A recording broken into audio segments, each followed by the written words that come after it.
بهمني الثاني وماله Ada seorang muslim di Amerika.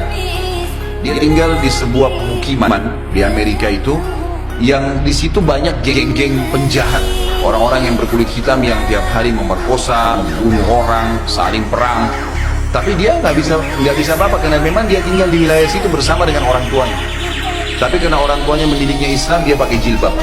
Setiap hari dia harus melewati gang-gang orang-orang ini.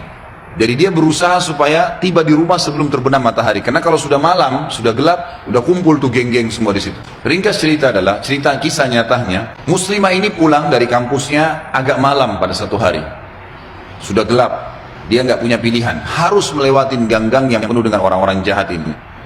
Dia bilang, saya waktu mau lewatin gang itu menuju ke apartemen saya, rumah susun orang tua saya, ada satu perempuan di depan saya, kelihatannya bukan muslimah, tidak tutup aurat, lagi lewat juga di gang situ. Tiba-tiba saya lihat dengan mata saya dikeroyokin oleh laki-laki itu.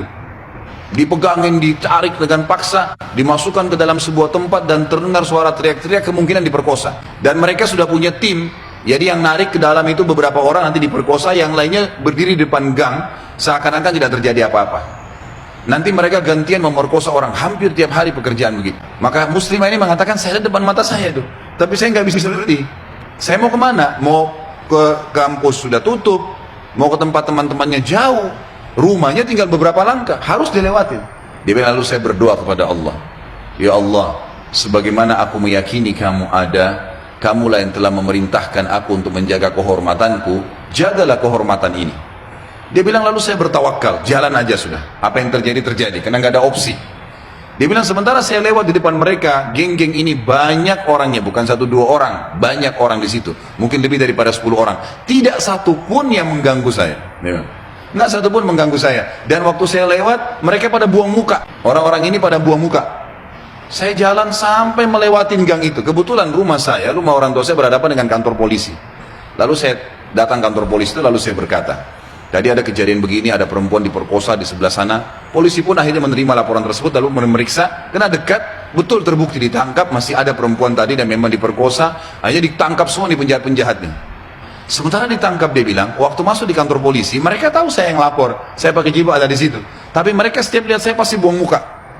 Kayak orang, bukan buang muka karena marah ya, kayak orang yang ketakutan melihat saya, dia bilang. Sampai masuk di penjara semua. Sudah terungkap masalah itu, dia bilang, saya penasaran. Saya bilang sama polisi setelah itu, bisa nggak saya sebelum pulang, saya mau temuin penjahat-penjahat itu. Kata polisi, silahkan.